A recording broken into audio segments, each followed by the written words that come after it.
Здравейте отново с рубриката за либертарианството или ограничената държавна власт. В предишната рубрика се опитах да ви представя съвсем опростено принципите на свободния пазар или липсата на държавна намеса в икономиката. Споменахме факта, че в България над половината от фирмите се ръководят от един човек и техният икономически растеж е задушен от прекомерните данъци и държавни регулации. Показахме, че икономиката се развива, когато човек е собственик на това, което произвежда, или на труда, който продава.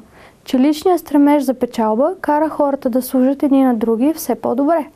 Показахме, че свободният пазар няма нужда от държавен контрол и държавна намеса, тъй като той сам регулира себе си чрез конкуренцията, предприемчивостта и желанието за печалба. Накрая засегнахме и въпроса за частната благотворителност и факта, че бездушната държавна машина не се справя добре с грижата за хората, които наистина се нуждаят от помощ. В последната рубрика ви обещах да разгледаме алтернативата на така наречените безплатни държавни услуги. Преди това обаче искам да ви покажа един съвсем кратък откъс от филма "Икономика за всеки" на американския икономист Арси Спроул Джуниор. В този откъс той представя нагледно как изглеждат две държави, живеещи на една територия, които са приели коренно различна философия за икономиката и за държавното управление. Става въпрос за Северна Корея и Южна Корея.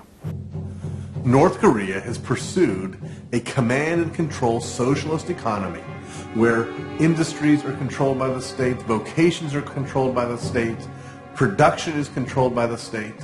Whereas South Korea, though it has some level of intervention, has by and large enjoyed free markets, where production is free, where vocation is free, where industries are free. What that gives us then is a fascinating comparison of two different economic systems running side by side, right next to each other in the same land for the last 60 years. What are the results? Here's a satellite photo taken of the two countries at night.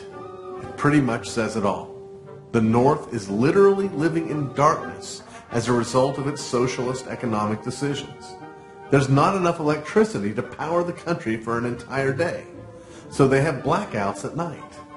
The South, on the other hand, is a market economy that is impressive in its prosperity.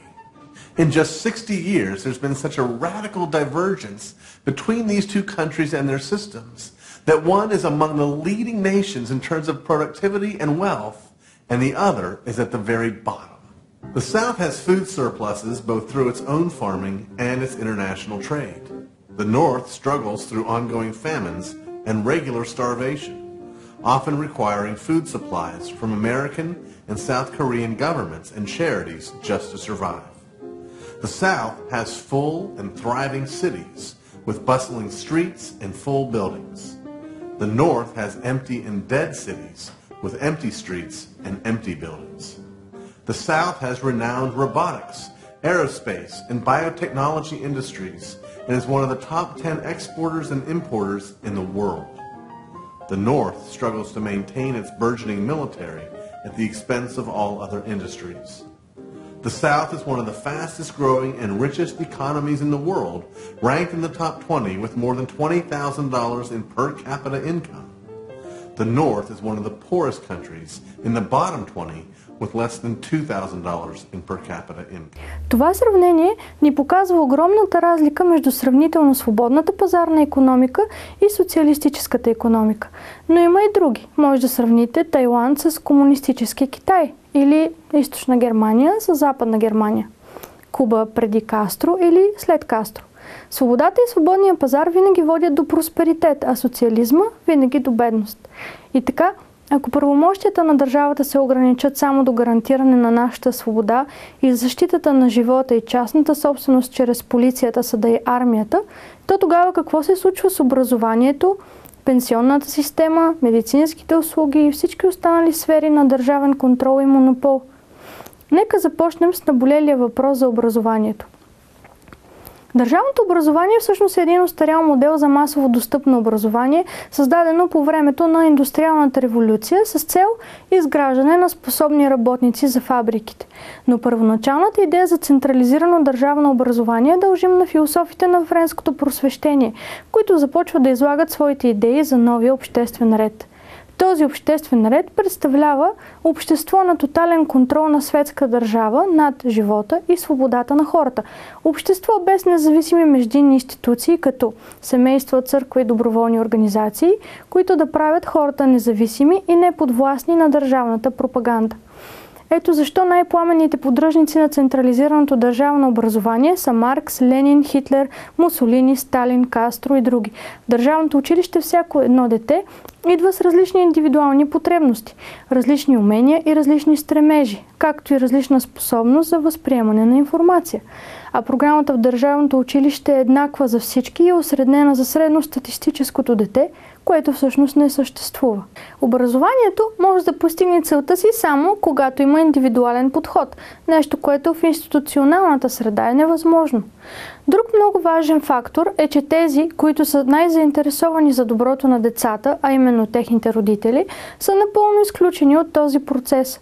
Образованието на децата е отговорност на семейството, а не на държавата.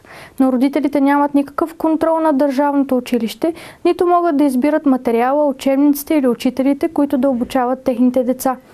Никъде в Конституцията не е записано, че държавата има право на монопол върху образованието. Но тя незаконно си присвоява този монопол и, както винаги се случва при липсата на конкуренция, качеството на услугата спада рязко всяка година. Когато липсва конкуренция, никой не се стреми да се усъвършенства и да подобрява качеството на своите продукти и услуги. Ако погледнем на образованието като на услуга, за която всички ние плащаме с данъците си, то тя първо ни струва твърде скъпо и второ е некачествена и неприложима. Днес държавното образование няма реална пазарна стойност. Защо ли? Защото на пазара се търсят определени умения, които държавното училище не изгражда. Днес почти няма родител, който да не плаща на частни учители и частни школи, за да даде шанс за развитие и успех на детето си. Стотици семейства избират алтернативни форми на обучение, като домашно и дистанционно. Десетки фирми са принудени да се заемат сами с задачата да обучат свои бъдещи специалисти. Новите технологии се развиват толкова бързо, че тромавото държавно образование закъснява с десетилетия. Днес най-добрите компютърни, а и други специалисти дължат своя успех на самообучението си и достъпа до информация в интернет. Тоест, ако някой е успял, това не е било благодарение на държавното образование, а въпреки него. И така, всъщност държавата ни облага с непосилни данъци, за да създава и подхранва една тежка административна машина с привидната цел да служи на своите граждани, като им предлага безплатни услуги. Но те нито са безплатни, нито са услуги. Освен ако можем да наречем услуга, принудителното вкарване на деца в държавни институции за 11 години, от които има малка или никаква полза. Ако някой е мотивиран да постигне нещо, трябва да разчита на частните уроци, на самообучението и на достъпа до интернет. И така, ако държавата е ограничена до своите легитимни правомощия, тогава и нейната издръжка намалява драстично, а оттам и нашите данъци. Поради силното ограничаване на данъците, родителите ще имат достатъчно пари да плащат сами за образованието на децата си, без да плащат допълнително за чиновници. Освен това, ще имат контрол върху учителите. Когато образованието излезе на свободния пазар, тогава само и единствено неговите потребители ще решават дали да се възползват от дадени услуги или не. Тоест, ако един частен учител, частно училище или школа предлагат качествена услуга, тогава за нея винаги ще има клиенти и тя ще остане на пазара. Тези, които са мотивирани и добри в работата си, ще привлекат ученици и вече няма държавата да дава и да отнема лицензи, нито да налага една или друга посредствена институция. Благодарение на конкуренцията се повишава качеството на образованието, но освен това се дават много различни възможности за образование, както и гъвкавост и свобода за различни форми на обучение, били те дистанционни, вечерни, съботно-неделни, домашни или онлайн. Когато държавата не се намесва с монопол и контрол над една сфера, тогава работещите в тази сфера са принудени да предлагат все по-добри продукти и услуги на все по-достъпна цена, за да задоволяват потребностите на пазара и за да останат част от него. От това отново печелят всички. От една страна потребителите имат избор и получават по-качествени услуги. От друга, истински добрите специалисти стават признати и търсени, което ги мотивира да бъдат все по-добри в това, което обичат да правят. А тези, които не са добри в работата си, автоматично отпадат от конкуренцията на свободния пазар. Завършвам с един цитат от Божидар Маринов, който е един от основателите на Българското общество за индивидуална свобода. Той пише следното. Когато комунизмът идва на власт в някоя страна, той неизменно предприема 3 задължителни стъпки. Първо, унищожава частната собственост и я заменя с държавна. Второ, унищожава свободата на религията и я поставя под властта на държавата. Трето, унищожава свободното частно образование и го заменя с държавно. Свободата на действието, свободата на вярата и свободата на мисленето – това са 3 мишени на комунизма. Те трябва да бъдат заменени с държавно действие, държавна вяра и държавно мислене. Докато мисленето на хората е държавно производство, те ще бъдат зависими, дори да имат свобода на бизнеса или свобода на вярата. Стереотипите, схемите на мислене, предразсъдъците, създадени в държавното училище, ще са винаги с тях през целият им живот и ще ги правят завинаги инфантилни и покорни слуги на държавата майка. Край на цитата.